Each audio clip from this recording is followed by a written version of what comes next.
This episode of Harvey Brownstone Interviews is brought to you by the Harvey Brownstone Talk Show Blend Coffee, available at hollywoodblends.com.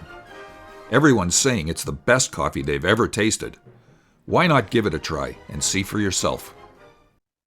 Hello, everyone. I'm Harvey Brownstone, and today's guest is a highly popular and beloved actor, writer, and director whom we first fell in love with in 1965 when he played Friedrich von Trapp, the eldest son of the Von Trapp children in the classic movie The Sound of Music. And of course, we remember him as the very first live-action Peter Parker, better known as Spider-Man, in the 1977 movie Spider-Man and the two sequels, Spider-Man Strikes Back and Spider-Man The Dragon's Challenge, as well as on the iconic TV show The Amazing Spider-Man. But beyond those iconic roles, our guest has brought us many other great performances. On Broadway, at the age of 11, he played Sir Michael Redgrave's son in The Complaisant Lover, and in 1970, he returned to Broadway to star in Conduct Unbecoming. On the big screen, he appeared in Lord of the Flies, Skyjacked, Superdad, Emerald City, The Black Cobra 2, Crocodile Dundee in Los Angeles, Stealth, Turkey Shoot, Ladies in Black, Once Upon a Time in Hollywood, Art of Eight Limbs, and many more. And on TV, he's appeared in dozens of shows, including The Brady Bunch, The Waltons, Gunsmoke, Falcon Crest, Dallas, General Hospital, Murder, She Wrote, Mirror, Mirror, Backburner, MDA, just to name a few. And you've seen him in a whole slew of TV movies and miniseries, including Catch-22, Rich Man, Poor Man, The Martian Chronicles, Cyclone Tracy, The Challenge, Trouble in Paradise, 20,000 Leagues Under the Sea, On the Beach, Gallipoli, and many more. And our guest is also a very gifted writer. He co-wrote the TV miniseries A Difficult Woman and the TV movie Secret Men's Business. I am delighted to welcome Nicholas Hammond to our show. Nicholas, thank you so much for being here. That's my pleasure, Harvey. It's my pleasure indeed. And I have to say, your list of credits, it brings back memories of shows I'd completely forgotten I'd been in. You're not the only one who tells me that, I have to say. I want to start by paying tribute to your dear mother, the highly accomplished actress Eileen Bennett, whom we all remember her from movies like Designed for Murder, Much Too Shy, Thursday's Child. She was the very first television presenter on the BBC, correct? That is absolutely right. And not many people know that or remember it, but she was. She was the very first one. And she's still with us. That's the amazing thing. I mean, somebody who was born, before television existed, in the early days of radio, and worked on radio programs and, of course, on stage on the West End in London, all through the bombing of World War II. She was there all through the Blitz. And I've always thought you could make quite an interesting movie about her life. But thank you for acknowledging her, Harvey. I appreciate that. Well, she's 105 years old, if my math is correct. Your math is absolutely correct. And still going strong, and drank a couple of glasses of Prosecco on her birthday. God bless her. Well, when she was only 19 years old, she famously starred on stage in London in Arsenic and Old Lace during the war, and one night her apartment was totally destroyed by a bomb. That must have been devastating. Exactly. I'm amazed you know that, Harvey, because that's absolutely true, but it hasn't really been reported all that much. And no, I mean, there she was 19, and suddenly at 1:00 in the morning, she was standing in the rain, and all she owned in the world was the dress she was wearing. So she learned, how to deal with adversity at a very young age. And you know something? She never complained, ever. And to this day, she never has. And she always used to say, well, if you survive the Blitz, you really don't have anything to complain about. That's a very profound statement, actually. Now, I know that when you were a child, you actually appeared on stage with your mom in The Happiest Millionaire, correct? That is right. I had just turned 16. And so legally, or maybe I was still 15 and a half, And legally, I needed to have a guardian with me. Of course, I had on earlier shows on Sound of Music and a lot of television I'd done, and it didn't bother me. But at that age, you thought you don't want your mother with you. I was embarrassed. I wanted to be treated like a grown-up. So my mother said, "I tell you what, I'll play a small role in the show, and we won't tell anybody I'm your mother." But of course, it was ridiculous because they all found out after a week, and they adored Walter Pidgeon adored my mother, and so we were a very happy company. Did your mom ever give you any career advice? Only do it as long as you enjoy it. If you stop enjoying it, there's no shame in walking away from it. And I think that was the perfect thing to say, because I never have felt the slightest pressure from my parents to do it or not do it. It was always, if you want to, great. And as you said earlier, I mean, I did Lord of the Flies when I was 10 and a half, and I've just done this ever since. I loved it from the word go. I loved it the first time I set foot on a film set, and the first time I set foot backstage in a theater.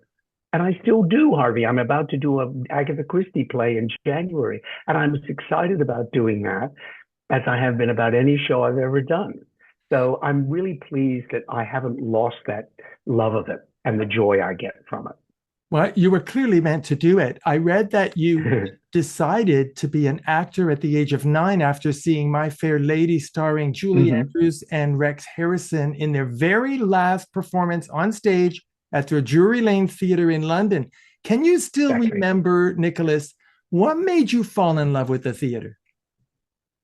I think being in that theatre that night and the sense of excitement, of course, I didn't know it was their last performance. So, of course, it was a very special performance, and the audience was just electric all the way through. And they were standing ovations, and there were bouquets of flowers.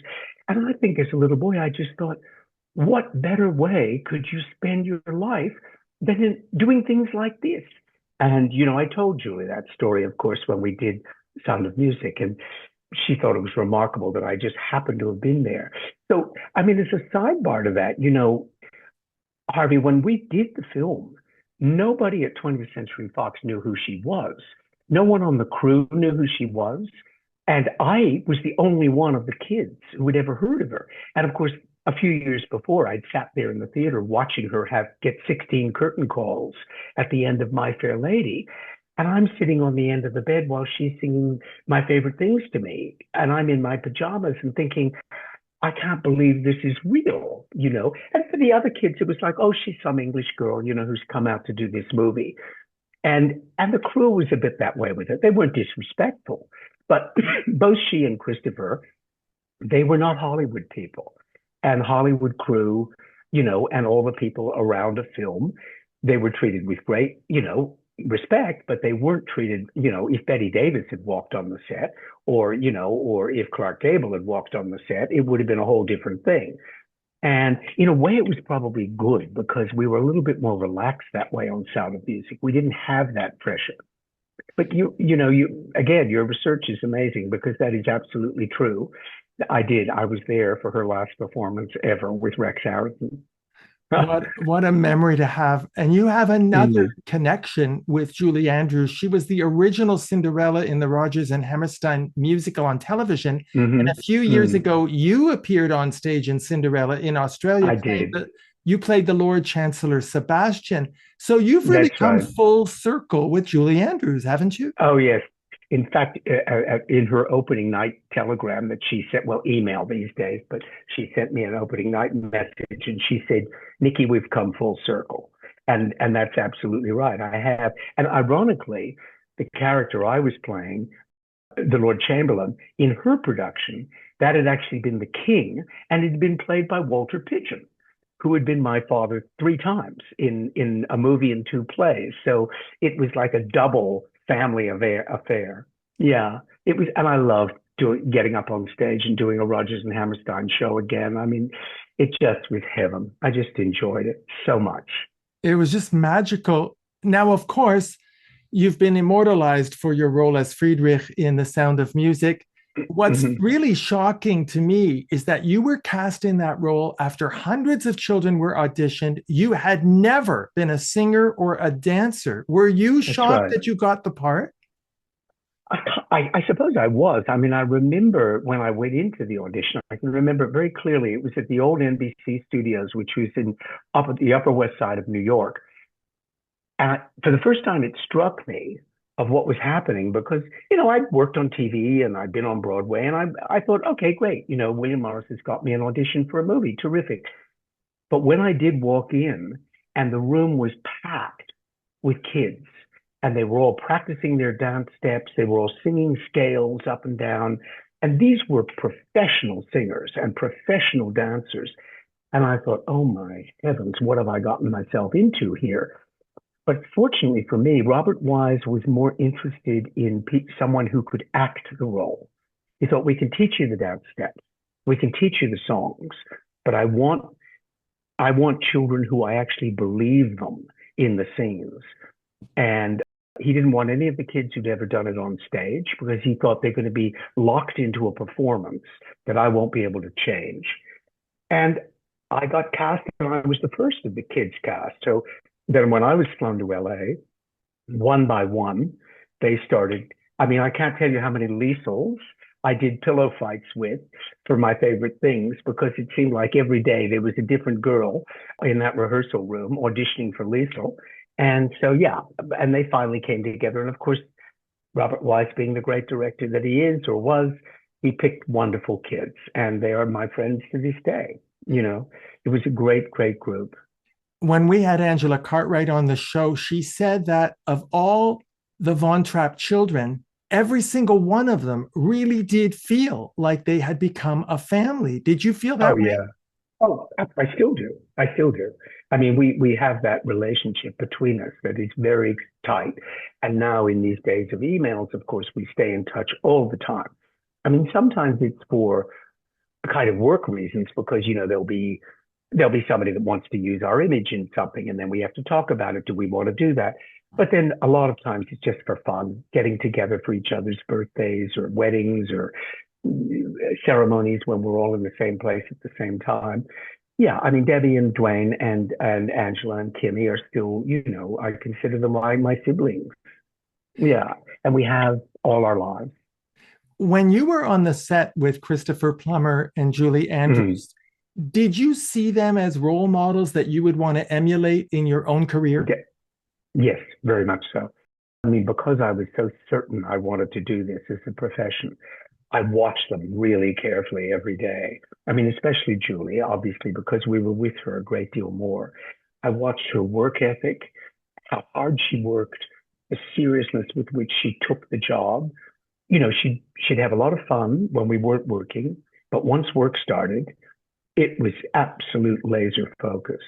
And with Christopher, what I became aware of was, and even at my age, I could tell he was in uncharted territory. He hadn't really done a film like this. And he was being very reserved because I think he thought, I'm just going to pull back and let Robert Wise guide me here. And that's what he did. And he stayed somewhat aloof from the kids because I think he realized that little kids, especially the little ones, Kim and Debbie, 5 years old, 6 years old, they don't really know the difference between when the camera's on and when the camera's not on. So Chris knew that he had to instill that level of kind of slight, I'm walking on eggshells when I'm around my father feeling in those kids. And he did. And that's why you see that on screen. So, Nicholas, when you play a father in a TV show or a movie and you're working with children, do you think back to the days when you were a child actor in terms of how you interact with the children on the set?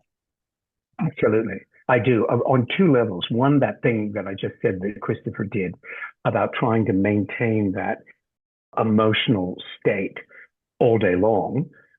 I work towards that as well. I don't really screw around with them that much and get silly too much and all that, because I think if it's a serious film, or if the scene that's coming up is a serious scene, it's going to be very hard for them to snap out of us all fooling around and telling jokes and then becoming serious. So I try to do that thing that Christopher did, but I also try to do the thing that Julie did, which is just set an example.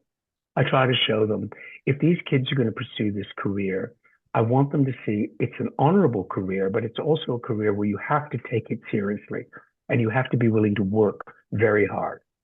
And so I do. Yeah, I mean, they were absolutely my role models for that. Absolutely. We had Eleanor Parker's son, Paul Clemens, on our show a few years Oh ago. yeah. And he said that his mother had a love-hate relationship with The Sound of Music because she felt like that was the only thing she was remembered for, even though she had made so many other great movies. Do you ever feel Mm. that way, Nicholas? I don't. I mean, I can understand why Miss Parker would have felt that way because she was a genuine movie star at the time we made the film, you know. And in fact, getting back to what I said about the behavior of the crew, she was the one person that when she walked on the set, when Miss Parker was on the set, everybody on that crew knew they were in the presence of a Hollywood icon, and she was treated as such. So I can see why she would think that. I don't at all, because for me it was the opposite. Whereas I have done a great deal of work, I don't pretend that The Sound of Music didn't greatly help my career, and it greatly helped my profile, and it made me famous, and it made me employable. And so it was a huge stepping stone for me. And the other thing is, Harvey, I've had 60 years of people coming up to me and telling me what joy that film gives them, you know, and how emotionally it touches them and what it's meant to their family or to their grandmother or to whatever. And I think, how can I not be proud of being in something that gave that? How dare I not honor something that has meant that much to what I think is now about 1.5 billion people? I think I have no right not to honor this. I was one of the luckiest people on earth to be cast in that film. So I think Miss Parker's situation and mine at the age of 13 were very different, you know. And as I say, I mean, and she's right. She was a very, very fine actress before that and did wonderful work, starred in a lot of movies. So yeah. And Eleanor was Eleanor. I mean, Eleanor, you know, was very different from a lot of other people. And I can see how she would think that, especially younger people, that's all they'd know her for. But frankly, I thought her performance as the Baroness was wonderful. I thought she gave that character a wonderful humanity. And I think that scene where she says goodbye to the captain on the veranda is just one of the most beautiful scenes in the whole film. So, you know, she certainly earned her stripes. Oh, she sure did. She was wonderful. Now, Mm, I find it ironic, I have to say, Nicholas, you've been back to Salzburg several times since the making of the movie to celebrate certain milestones. And the mm. reason I find it somewhat ironic that the city of Salzburg always celebrates The Sound of Music is because, in fact, back in 1964, they were not at all happy to have this movie being made there. Isn't that right? That's absolutely true. It was for a number of reasons. I think back then, the city of Salzburg was very provincial. They prided themselves as being the city of Mozart, and they still are, and a highly cultured city. And I think they thought all these Americans coming in with their film trucks and their cables and blocking streets and causing problems, you know, they had no they had no clue of what the film was going to be. None of us did really. The other thing was, Harvey, and I think this is just something that more and more now they're starting to admit to, it was not long after the war, and the Austrians were not thrilled with the idea of a big Hollywood movie shining a light on the fact that Austria, with the exception in our story of the Von Trapps, but virtually almost the entire country sided with Hitler. And I think, and Hitler himself was Austrian. And I don't think that was something at that point. I think a lot of people in Germany and Austria and countries like that and Italy, they wanted to just sweep all that under the carpet. They didn't want, you know, they said, let's forget about that. That was a shameful time. Why bring it up? And they thought, what are these Americans doing, coming over, doing a film? Because they all knew who the Von Trapps were. The Von Trapps were a famous family in Salzburg. And it didn't take long for them to think, well, if they're making a movie about the Von Trapps, obviously they're going to talk about the fact that when Hitler came in and took over the country, the Von Trapps were the family that left. And so I think for those two reasons, they kind of just didn't even want the movie to be there. Of course, now, and for many, many years, they've done extremely well financially off the film. So they've really changed their tune. I was there just 2 months ago or 6 weeks ago in preparation for the 60th anniversary next year, which I shot all these promos for them for.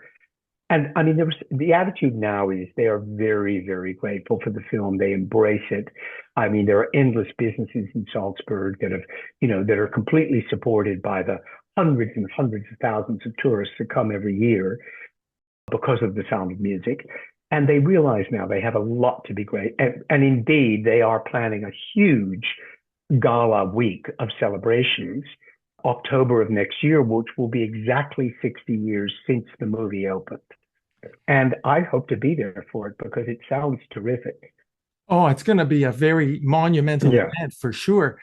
Now, you made an excellent documentary for the BBC about the real Von Trapp family, which was just fascinating. For example, thank you. I had no idea that one of their biggest fans was Adolf Hitler. And the reason they got out of Austria so quickly was so that they wouldn't have to perform at his birthday celebration. That's a very significant fact, isn't it? Yeah, Johannes von Trapp, the oldest member of the family now, when I was at the Trapp Lodge in Vermont, he told me that story. He said, it's not true what's in the movie. It's not like, my father was ordered up to Bremerhaven to take command of a ship. He said they got a telegram inviting them to Hitler's birthday. And that's when Maria said, if we go to that birthday party, we're in the Nazi party. But if we don't go to the birthday party, we've got a target on our backs. So we've got to get out now, like tonight. And that was what triggered it. And in a way, thank God they got that invitation, because they might have tended, like a lot of people did, to just stay and think, oh, well, maybe it'll get better. And then it would have been too late. So, yeah, they did. And as I said in the documentary, I mean, the most remarkable family. I mean, they arrived at Ellis Island, 10 children, with $4 to their name. And from that, they built up this empire. I mean, the Von Trapp family now in Vermont, I think they're the second or third largest employer in the state of Vermont, with all their, they've got different factories and companies. And when I say factories, they make like yogurt, they make beer, they make maple syrup, they have a ski lodge, they have a hotel, they have a restaurant, and a farm, and a working farm where they raise cattle for beef. And that I helped them one year actually separate the calves from the mama cows. And I think that's when they actually accepted me as one of their own. The fact that I was willing to get out there in the middle of the field and separate the cows from their little ones, so they could be branded. And but I love the family. And if I do go in October, I know Christina Von Trapp will be there, and she's a delight. And so if I'm there to represent the film, she'll be there to represent the family. It's an amazing story. I think a lot of people may not realize that after 20th Century Fox was almost bankrupted by Cleopatra, it was The Sound of Music that actually saved the studio from financial ruin. Nicholas, my question to you is this. Were you and the other cast members aware when you were making the movie that it would become such a phenomenal success and such a timeless classic? Well, two things. We were not aware that the studio was on the verge of bankruptcy. I think they kept that from everybody. I mean, you can imagine for Julie, 27 years old, being told that the entire future of 20th Century Fox rests on your shoulders. So that was kept away from us. I do remember a lot of tension as we would have week after week of rain, and we had to stay longer and longer and longer in Salzburg, and the bills were mounting up, and they were getting very close to pulling the plug. As far as the success of the film, Harvey, of course not. Nobody knows. Every movie is a gamble. And this one had a few things going for it that you thought, well, Robert Wise, after West Side Story, everyone knew he could do a fabulous movie musical. Julie, she'd made Mary Poppins. It hadn't been out, but everybody knew she was this extraordinary singer and, beautiful, delightful performer. I think what had a lot of people questioning it was the actual material itself. I think in the mid-60s, which was a time that people were starting to make edgy, more gritty, more realistic films, to suddenly do this fantasy about singing nuns and singing children. And, I think a lot of people in Hollywood thought, this is a bad idea. This isn't going to work.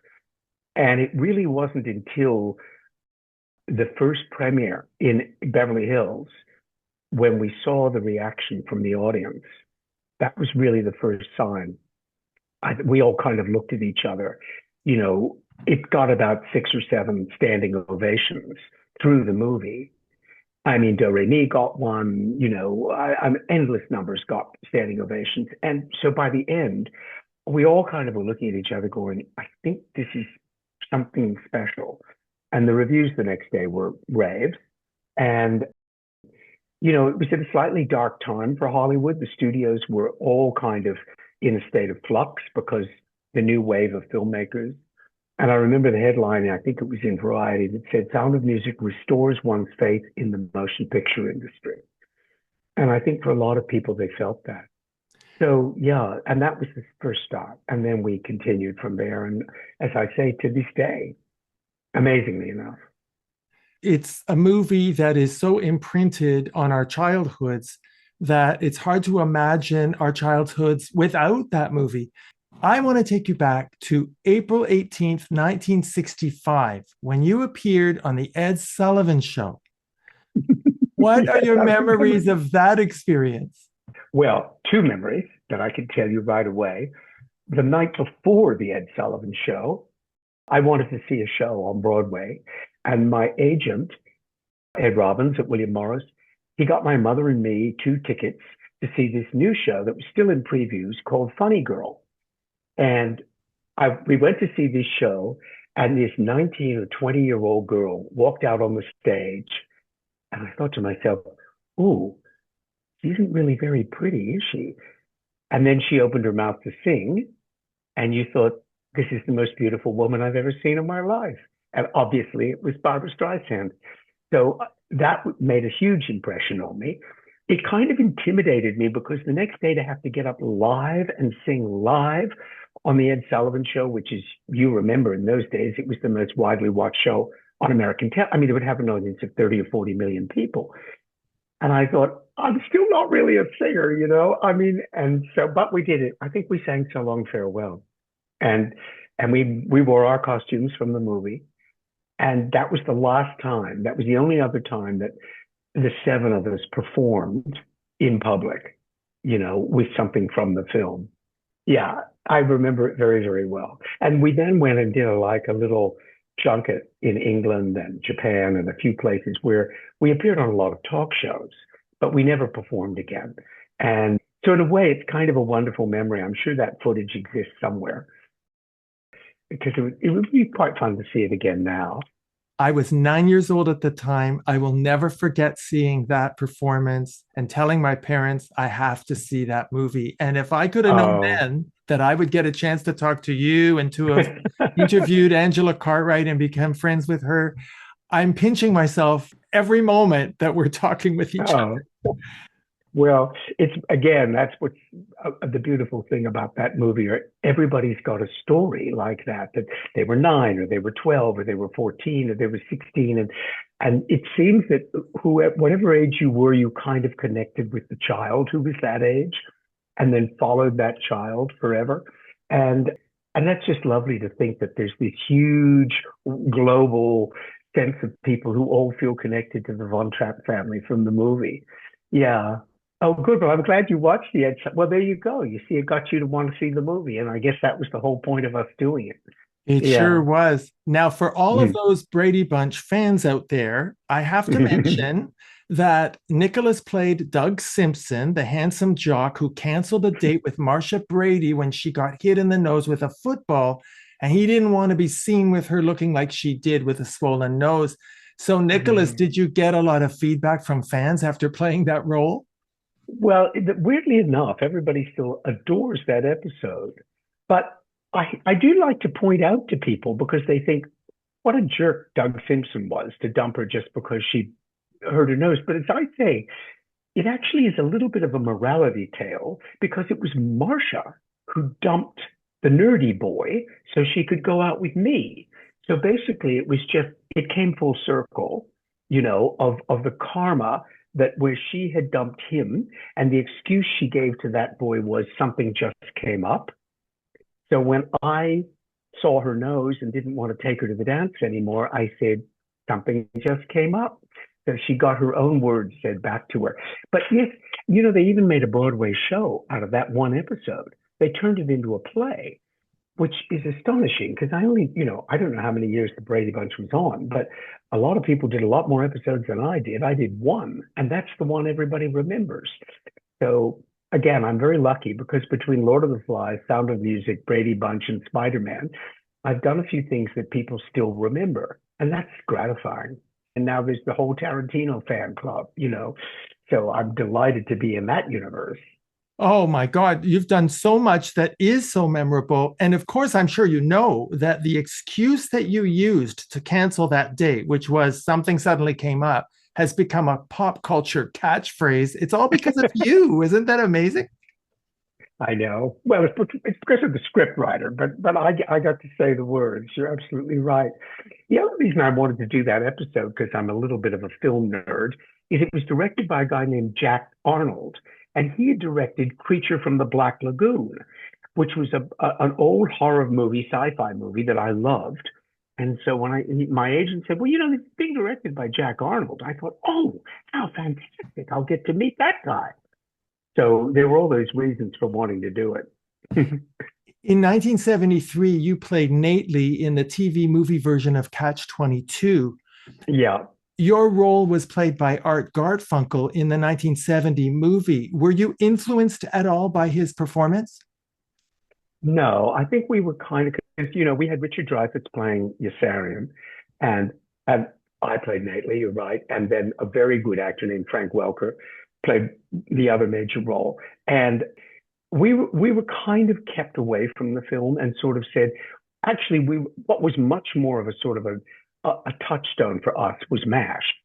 I mean, we were trying to do something that was more in the style of MASH. In fact, MASH was being made at exactly the same time we were making Catch-22. And I think, sadly, one of the reasons ours didn't sell as a pilot, even though I think it was an extremely good pilot, and I'm very, very proud of it to this day, is I think CBS kind of made a choice. Are we going to go with MASH or are we going to go with Catch-22? And, they had Aaron Alda, and they had a very, very good cast on MASH, and they had Larry Gelbart writing it. So I think they felt we've got a few more assets here. I mean, Richard Dreyfuss was not known. I really wasn't known. We didn't have any actors on Catch-22, and they were all up and coming actors who all went on, obviously, to do well. But MASH had people who were already established stars, Loretta Swit, Alan Alda, people like that. And I don't blame them. MASH was one of the greatest shows in the history of television. But I think we kind of got edged out. I think we would have gotten at least one season to prove ourselves. Because as you probably remember, Harvey, back in those days, I mean, a network would give you 26 episodes just to see if the show worked or not. It's not like now where you get 4. And if you don't have traction after 4, you're off. Back then they gave you an entire season in which to build the show, build an audience, and prove that it's something people want to watch. Yeah. But if that ever turns up on a DVD somewhere, I would love to see it again, because I really think it was a very, very good script. Hal Dresner wrote the script, and it was a joy to do. And I'd read the book, of course, so I loved the book. I think there would have been an audience for both shows, but I understand. I think there would have been. Now, you were the first actor to play Spider-Man in a live-action production. Do you remember how you felt the first time you put on the Spider-Man suit? The very first time I put it on, I sort of felt uncomfortable in the sense that I'd never dreamed of playing a superhero. It had just never even been crossed my mind. And they kept saying, no, we want Peter to be just an average guy, just a normal boy. And that's all very well. But the minute you put on the suit, you're not an average guy at all. And I remember being quite worried as to whether I could pull this off. I thought, I'm not Christopher Reeve, and I'm not Arnold Schwarzenegger. And I thought, I mean, we did manage, but that's why in the very first episode in the pilot, or shall I say the first movie, it was my idea, which now has become quite a, common thing on YouTube. I said, because I don't know if you remember, but in the story, he supposedly makes the suit himself up in his attic. And then the first time he tries it on in front of a mirror. And that was the whole shot, just me standing in front of the mirror. I said, I want to pull the mask off while I'm standing in front of the mirror and then just like laugh uproariously. Like, can you believe I'm actually trying to do this? And it kind of made it work because it meant that the audience always remembered it was me inside there. It was Peter Parker in there. It was this kid, who's like play acting at being a superhero. Yes, he's got these powers, but he's kind of making it up as he goes along.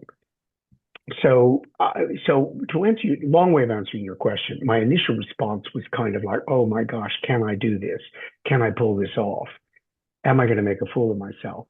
But as soon as I got comfortable in the suit, it was like, yeah, that's who I am. I'm Spider-Man. And, it was fine.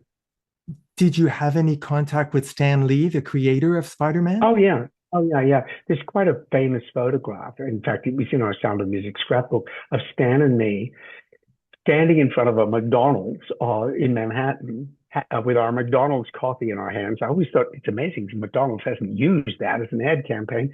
And we're talking, and it's the middle of a day. We were shooting on the street in Manhattan. That again, it was in The Amazing Spider-Man, the first one. And Stan, we had dinner a few times, and he explained to me about how the character had come about, and of all his characters, I mean, Peter Parker and Spider-Man were far and away his favorites. And frankly, the more you got to know Stan, the more you realize Peter really is Stan. It's him, and it's his fantasy projection of himself, of what he would do if he had all those powers. And of course, he created, now has turned into this multi-billion-dollar franchise. And we had no idea, again, when we were doing that it was going to be anything other than just this funny little show that maybe would attract an audience, maybe wouldn't. We didn't know. And it ended up being the highest rated pilot for CBS that year, the year it aired. And so we suddenly thought, whoa, there is an audience for this out there. And again, to this day, I have a lot of people who stop me and want to talk about my Peter Parker and the guy who originated the role. And I'm proud of it. We did it on a shoestring with very low budgets, but there was a real sense of purpose behind it, of trying to turn out something worthwhile that honored Stan and honored all the fans who loved the character. What would you say was the biggest challenge for you of playing Spider-Man? I think it was just constantly trying to keep the audience in the story of what was happening to Peter. I mean, as the network people said to me once, because I said, I'm really not entirely sure why you've hired me for this. And they said, because we want the audience to forget that Peter has these powers. We want them to become so absorbed in the story about what's happening to Peter that then suddenly when he emerges in the suit, it's like, oh, that's right. But the story is so believable and so truthful and so real. Because remember, Harvey, before that, really all you'd had was Batman, where it was not real and it was not serious and it was all treated as a joke. And I pretty much said, if that's the kind of show you're doing, I'm not the right person for you. If all you want to do is this kind of camp, stand up, you can get someone else who can do that better than me. And that's when they said, no.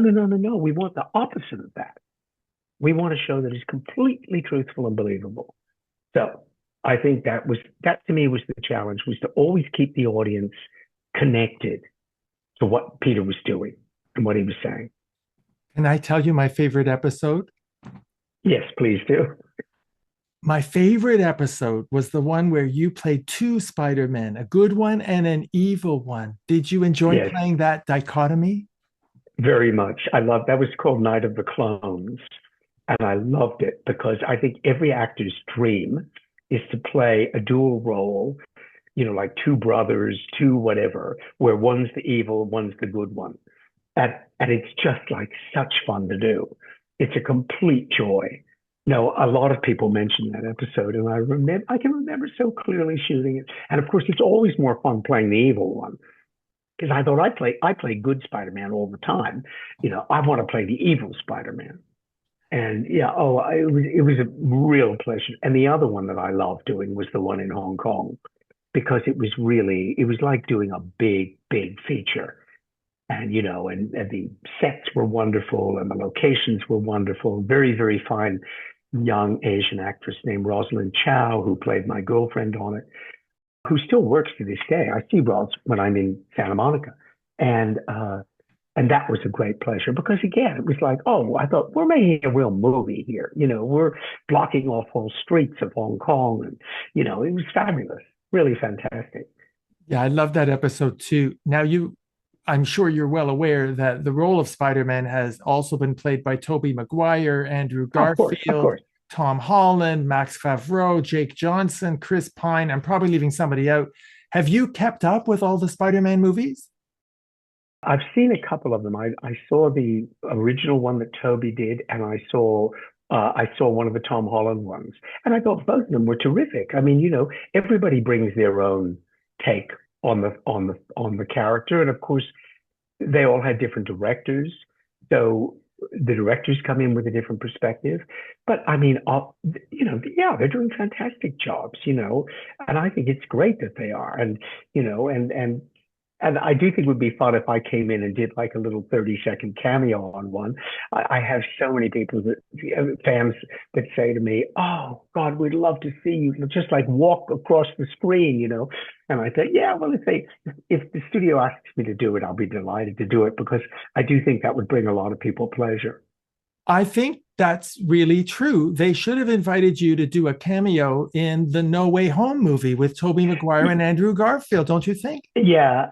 I think, well, let me put it this way. It's not for me to say whether the studio is right or wrong. I just think the fans would have loved it. And so I think it would have been a fun thing to do. And I think we would have all had a fun time on the set, the three of us together. So yeah, I sent Toby a letter when he first got the job, just kind of saying, passing the torch to you, and I know you'll do a great job. And I'd seen him in a couple of movies before, and I thought he was a very fine actor. And so it was a pleasure for me to hand it on, to someone else and to such good actors. I mean, Andrew Garfield's a wonderful actor. Tom Holland's a wonderful actor. I mean, they've got first-rate people playing Spider-Man. So you can't think they've gone down in quality. And if anything, they've gone up. So good for them. But it all started with Nicholas Hammond. That is actually true, Harvey. You are right about that. Now And people are constantly reminding me of that online. you made Black Cobra 2 with an Italian director in the Philippines, and in a way it was very Mhm. reminiscent of Lethal Weapon. Are you surprised the movie has acquired such a huge cult following? Yeah, well, I think Fred Williamson has a lot to do with that because he's got a big cult following, particularly in Europe. And that director had seen a lot of my work before, and he said he'd always wanted to work with me. And it just worked out that because initially their production office was based here in Sydney, that I went in to meet with him a couple of times, and then I met with Fred. And yeah, we thought, oh, this will be fun. It was like a take on a Lethal Weapon, and I know I don't think I ever thought that film was going to develop a following the way it has, but particularly in Asia, it's hugely popular. And again, just like such fun to do. And Fred Williamson, a very funny guy and a pleasure to work with. Also, of course, I was in awe of him because I remembered him as a football player. And the first time I met him, I said, "Your nickname was the Hammer, wasn't it?" And this big grin on his face that I remembered that when he was a player, they called him the Hammer. And we had some fun together. And his wife was there, and she was lovely. And he lived in Rome for many years. He lived in Rome and did Italian films. And he had a very sophisticated manner to him because of his years in Europe. So that was a joy. And then I just did this martial arts one, Art of Eight Limbs.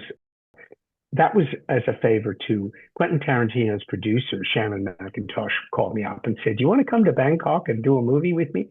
And I said, "Well, I'm not a martial artist, Shannon." And she said, No, you're the CIA guy. Everybody else is a martial artist." And I thought, "Oh, cool. Okay, yes, let's go." And so, because I'll always jump on a plane to go to a new location. I love travel and I love filming in different parts of the world. There's a film in the pipeline now set in Paris, and I'm hoping it works because I'd love to work in Paris. When I worked with Quentin and I was talking to him about when he made Inglourious Bastards, and I said, all those scenes in Paris, gosh, it just looked wonderful. He said, it was wonderful. We had a great, great time. And I thought, do another one. One of the fun things about researching your career is that you've played a number of real people over the years. I want to ask you about a few of them, starting with Adolphe Menjou in a 2001 TV movie called Child Star, The Shirley Temple Story. How did you prepare for that role?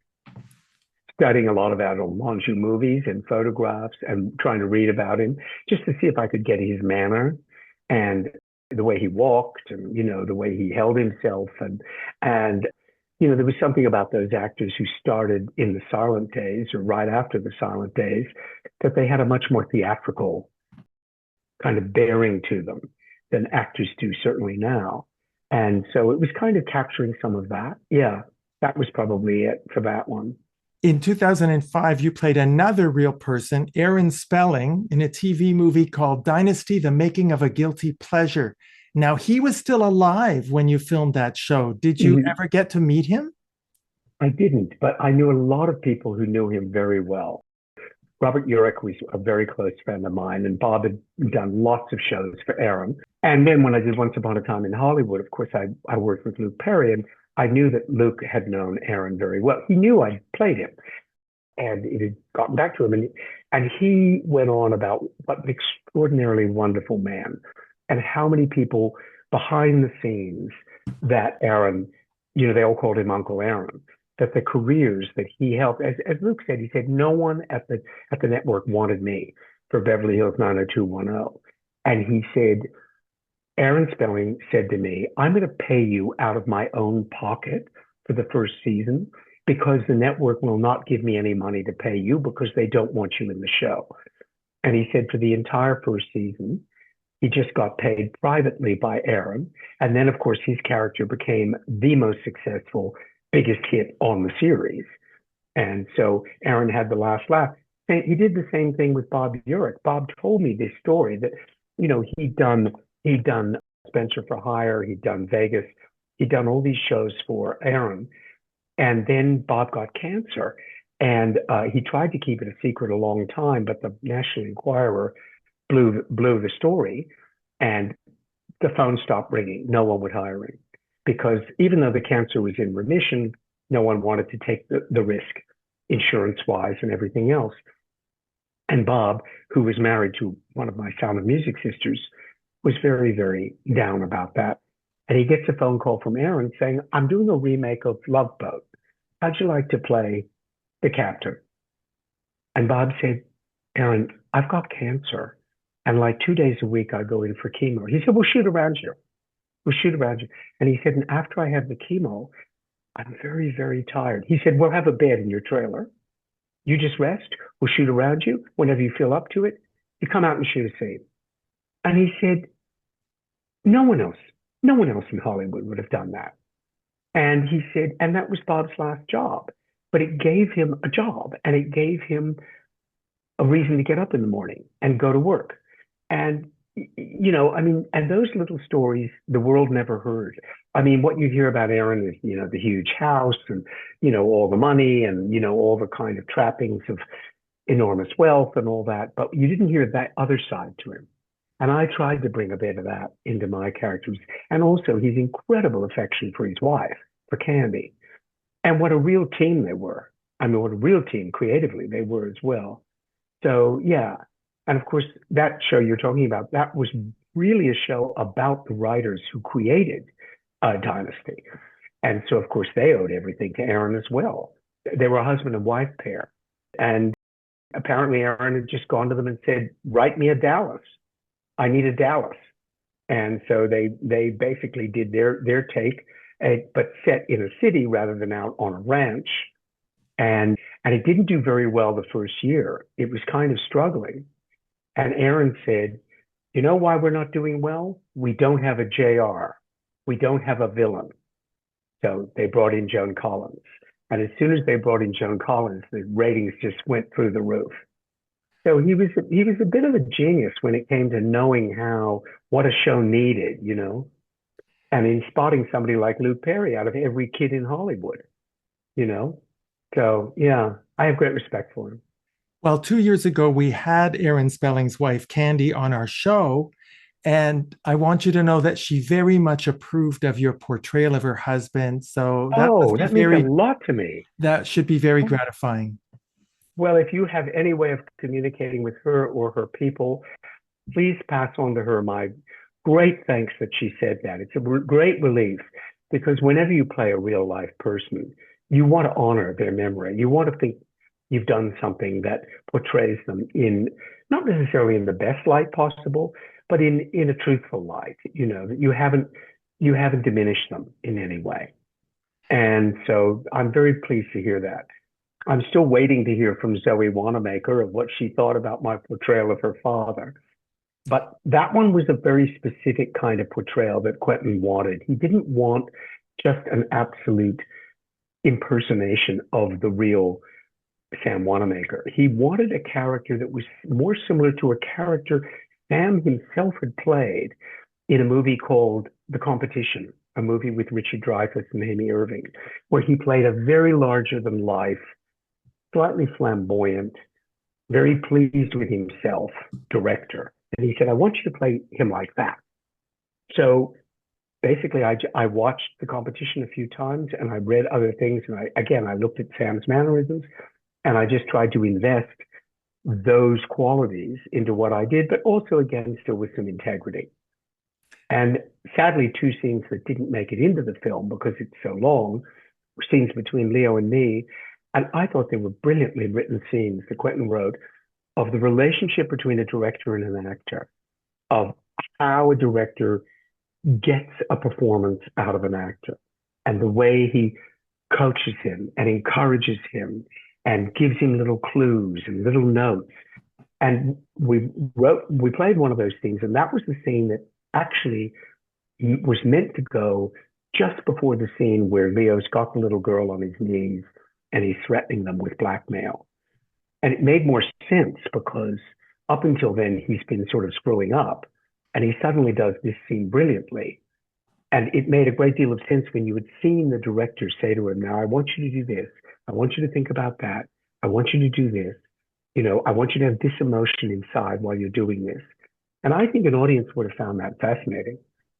So there's talk that someday there might be a 4-hour Netflix version. And if there is, those scenes will be in and people can see them. It's actually in Quentin's book. He did a novelization of Once Upon a Time in Hollywood. And one of the chapters, an entire chapter, is that scene. So he didn't cut it because he didn't like it. Well, I hope one day there's a director's cut of that movie and exactly. we can see that scene. Now, everyone I've ever spoken to who has worked with Quentin Tarantino absolutely adored him. He's universally beloved. What was so special about him as a director? He has enormous respect for actors. He treats everybody, and I mean everybody. It doesn't matter whether you're the guy with one line or you're Brad and Leo. Everybody on his set is treated with that they are valued, that they value their contribution, that he admires them, he respects them, and he's thrilled they're there in his movie. And he said to me once, he said, Nicholas, even if I'm doing a scene between two, what are basically extras that maybe have like a line each, and maybe they're sitting in a coffee shop and they have, he said, for that scene, those two people are the stars of my movie because he knows all that matters is what's up on the screen. And if those are the two people that are going to be up on the screen at that moment, then nothing else matters. That's all that matters. But when you're an actor, to have a director treat you like that, to have a director show that kind of admiration and respect for who you are, what you do, and that kind of appreciation for what you do, you'll kill for them. You will absolutely kill for them. And I remember Timothy Oliphant saying to me, we were having such a wonderful time. And I remember at one point, it was getting to be the end of the day and it was about 5:45. And Timothy looked at me and I looked at him and he said, I don't ever want to go home. I said, I don't ever want to go home either. I just want to stay right here on this set for the rest of my life. I said, I don't want to go back to the hotel tonight because I'll be sitting there in my room thinking, what are they doing back on the set? I want to be here. And that was the attitude. That's the way attitude everybody has. Uma Thurman described it as summer camp for actors. It's summer camp for actors to be on a Quentin film because you work hard, you do your best work of your life, but at the same time, you have the best time you've ever had on a film. And Quentin has that wonderful way of balancing the fun with the work.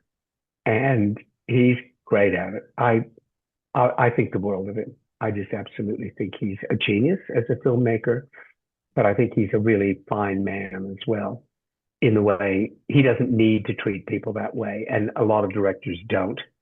And they could all learn a lesson from him. That's quite a tribute to him that you've given. And I'm sure you're well aware, Mr. Nicholas Hammond, that Quentin Tarantino is a huge fan of Spider-Man. He is. He is. I know. He made that very clear to me. And I gave him a poster at the end of the film. And I gave him a signed poster, which I think now sits above his desk in his office.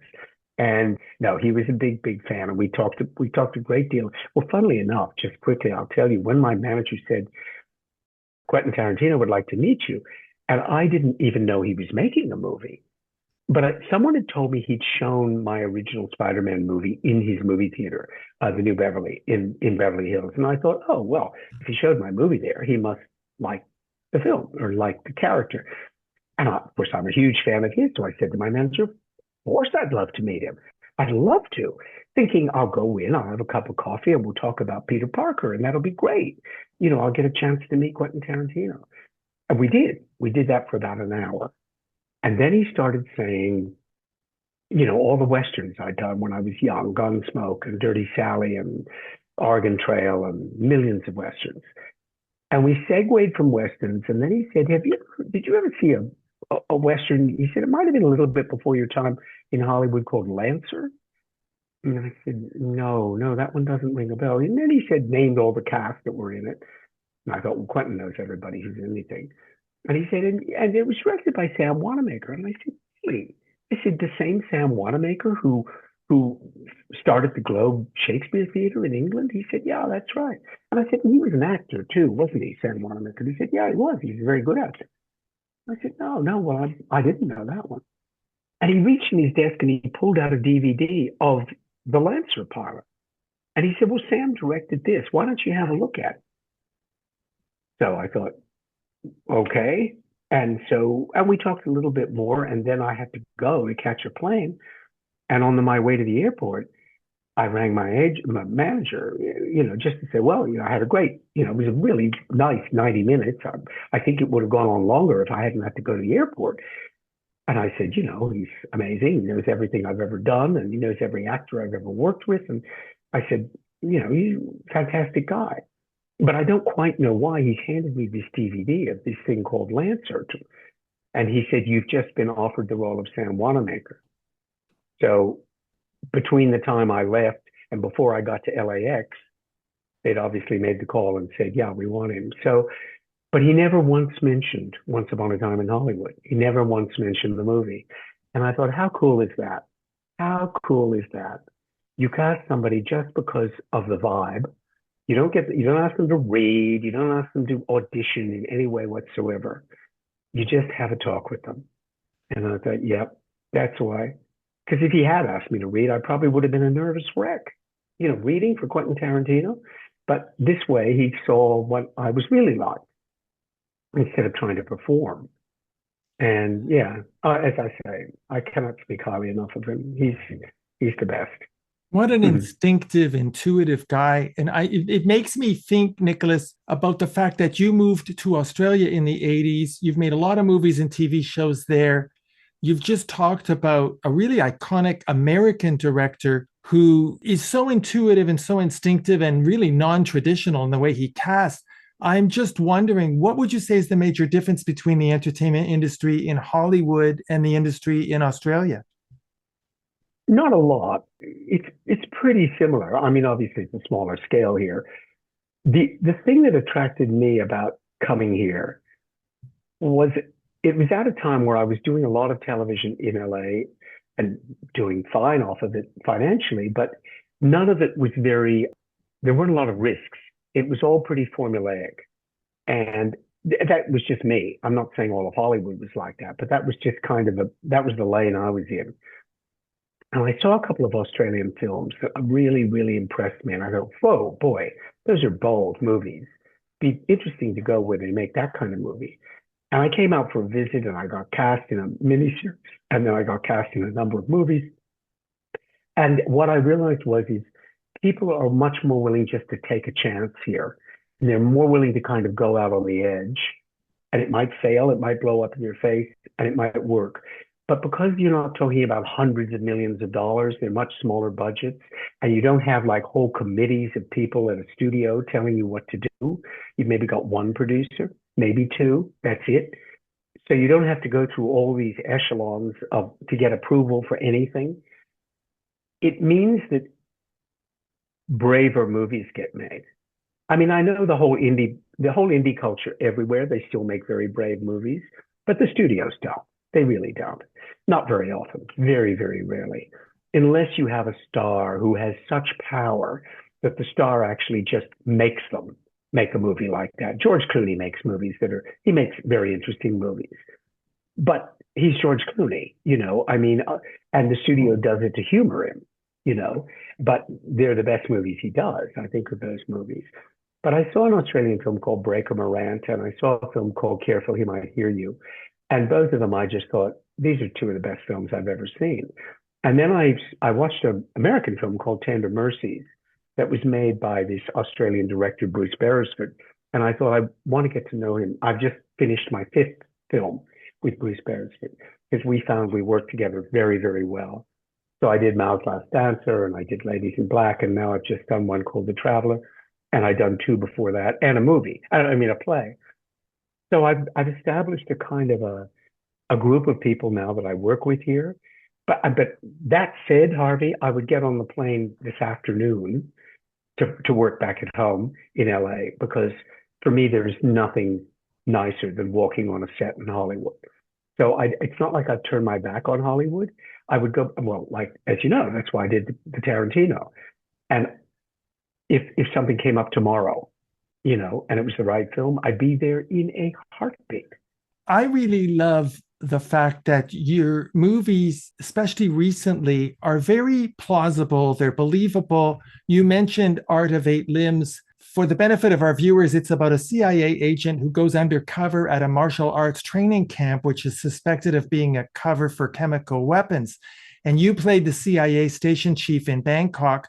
And I have to say, it's a new kind of martial arts movie because it doesn't rely on CGI or special effects. It shows us what real people can do. It's totally plausible, totally believable. It makes the movie very compelling, don't you think? I think so. And also the sort of premise, of a terrorist group in that part of the world getting their hands on a dirty bomb, which is basically what it is completely plausible. I mean, it's people. I think people in the CIA are working on that every day to try to stop that from happening. And, I mean, the movie was supposed to be set in Burma, in Myanmar, where there is rampant corruption. And there's also, a whole kind of warlord attitude.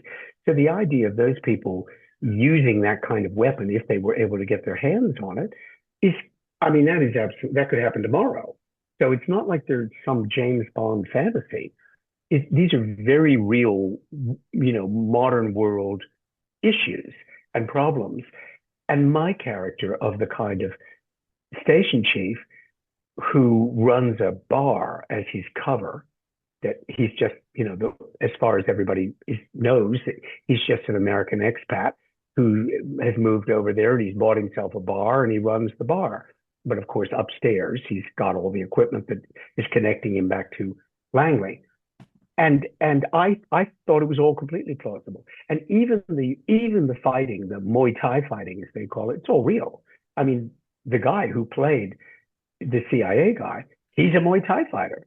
I mean, these guys all compete in tournaments. And I mean, I found that just amazing. Even the girl who played the female lead, she is a Muay Thai fighter. She's a model and an actress, but she's also like a champion Muay Thai fighter. So they were very, very, they didn't just rely on stunt doubles. They had the real thing there. So I loved all that. And again, it's just something new. It's something different. And I always think tomorrow another one might come along that gives me a chance to do something else that's different. So I hope so. Well, your father was in the American military, very senior in military intelligence. So I would imagine that you might have been channeling some part of your father in your performance as the CIA station chief. I think so. I played that character a few times. I mean, a character similar to that, people in intelligence. And it always makes me think of my father. Because, of course, I was a little boy and he wasn't really allowed to talk about what he did at the Pentagon back in those days.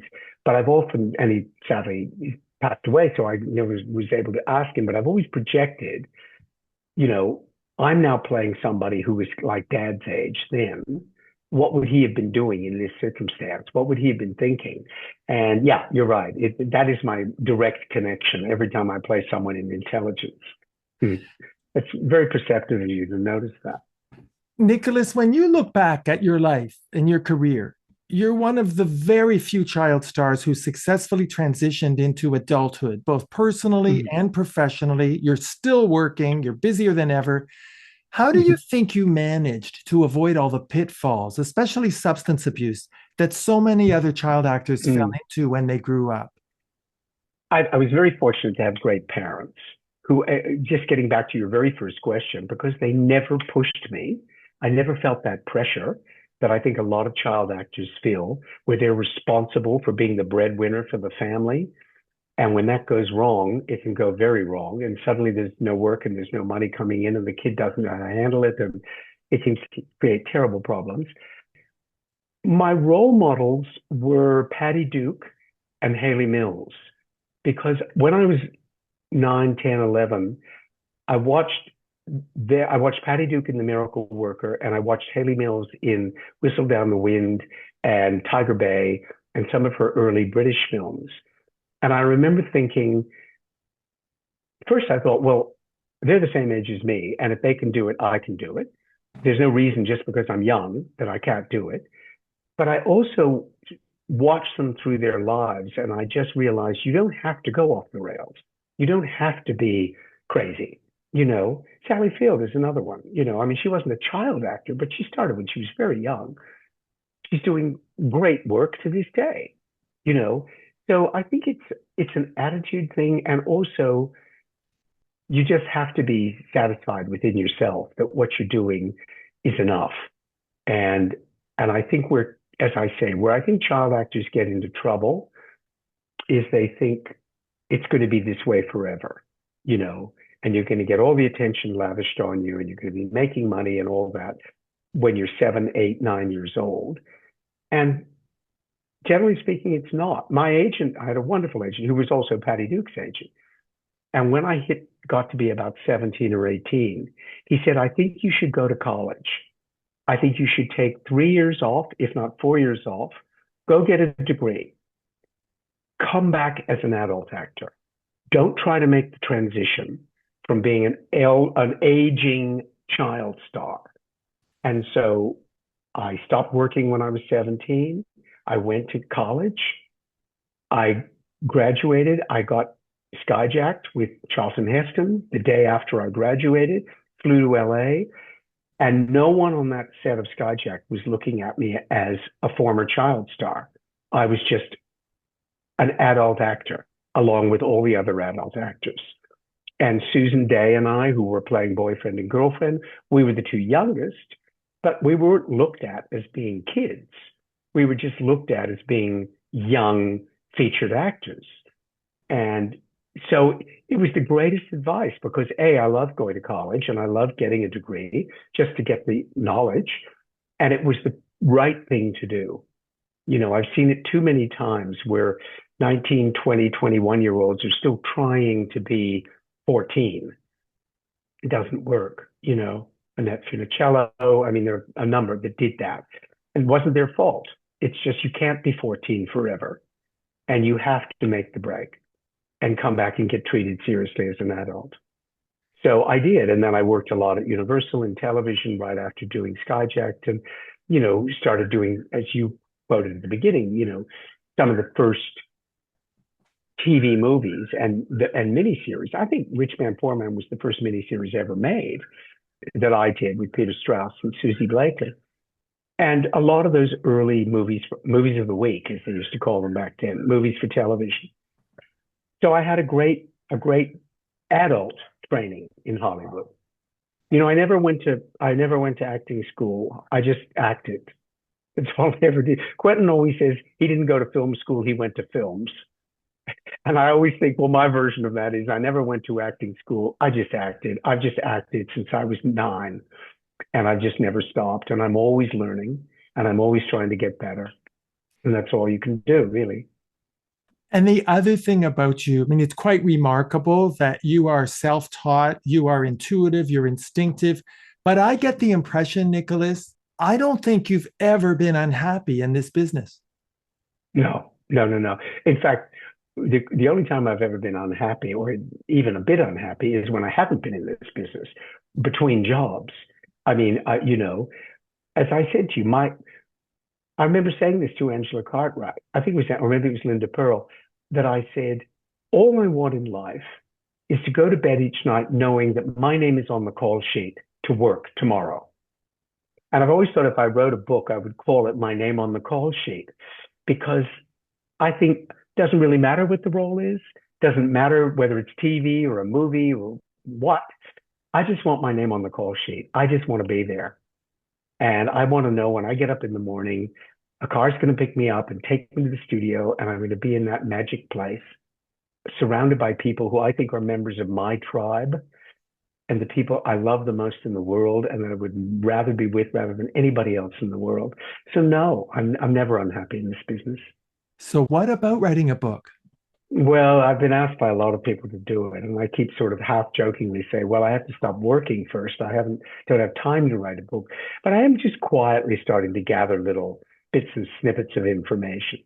I don't know, Harvey. I'm not sure anybody would buy it. I mean, there are a million books out there by actors, and I don't know if anybody would find mine particularly interesting, but I think for my own sake, it would be an interesting exercise. You've been a part of enough iconic projects throughout your career that there's no question people would buy the book, because you're a very humble guy, but whether you want to accept it or not, you are part of the historical record of cinematic history.